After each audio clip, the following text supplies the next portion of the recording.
Have you ever walked out of a team meeting and thought, why did I react like that? Maybe one of your top engineers pushed back on your decision and you immediately started defending yourself or you shut down. You didn't think about how to respond, it just happened. If you're a founder who wants to have more self control, especially under stress, this video is for you. When your emotions are driving your reactions, it creates a lot of what I call collateral damage. Either you're constantly apologizing and cleaning up after conversations that went sideways, or you don't say anything and you wonder if you should have, because is that why the team is sort of quiet now, not flagging problems? Is that why nobody's taking ownership? And that's the hidden cost. It's not just one reactive exchange. It's a team that's learned it isn't safe to say what they really think. I'm Renita, and I've coached over 1,500 founders to help them scale as leaders so they can scale their companies. And one of the most high leverage skills I teach that almost nobody is actively practicing is self-monitoring. And today I'm going to show you one simple technique that helps you feel more in control in difficult moments and makes the people around you more likely to trust you. So what is self-monitoring exactly?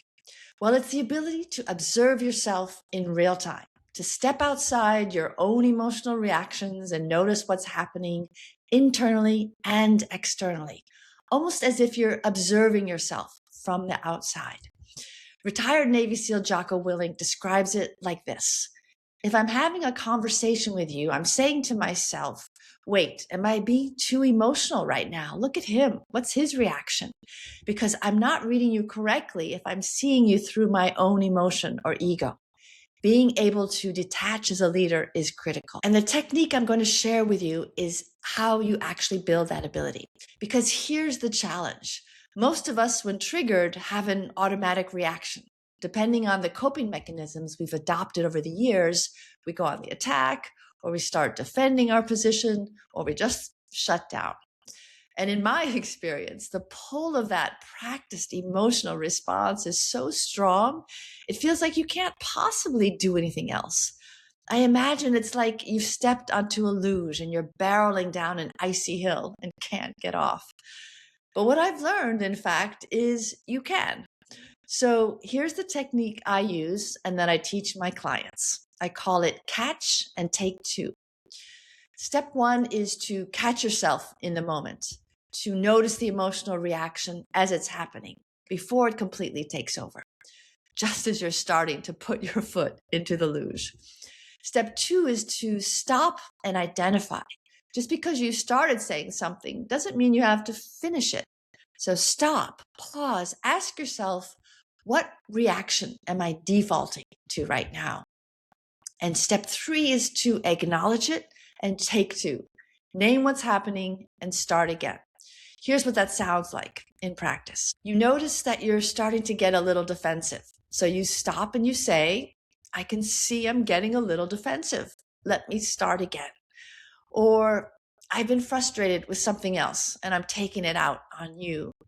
Or maybe when you notice you're interrupting people, just say, keep going. I interrupted you again.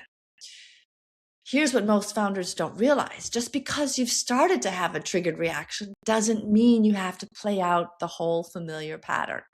One of my clients, a very type A CEO, describes it like this.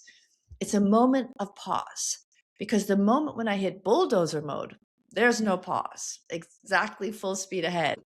Imagine if I said, oh, sorry, I'm in default bulldozer mode. Let me pause and try again. Very different. And that ability to self-monitor was a huge inflection point in his leadership. He realized that when he got triggered, he wasn't noticing the emotional buildup. He was reacting on autopilot. And by learning to pause, catch himself, and course correct his response, he stopped bulldozing over others and started creating more trust and psychological safety. People felt safe to be more open with him and tell them what they really thought. And that led to much better decisions. So we'll always get triggered. We'll always have emotional reactions. But self-monitoring gives you the ability to jump off the luge before it crashes, to mitigate the damage and actually build trust in the process. Curious how you score on self-management? You can find out in 5 minutes with a Founder EQ quiz. I'll put the link in the description. If you want to see more videos on self-management, subscribe and hit the like button. Until next time, I'm rooting for you.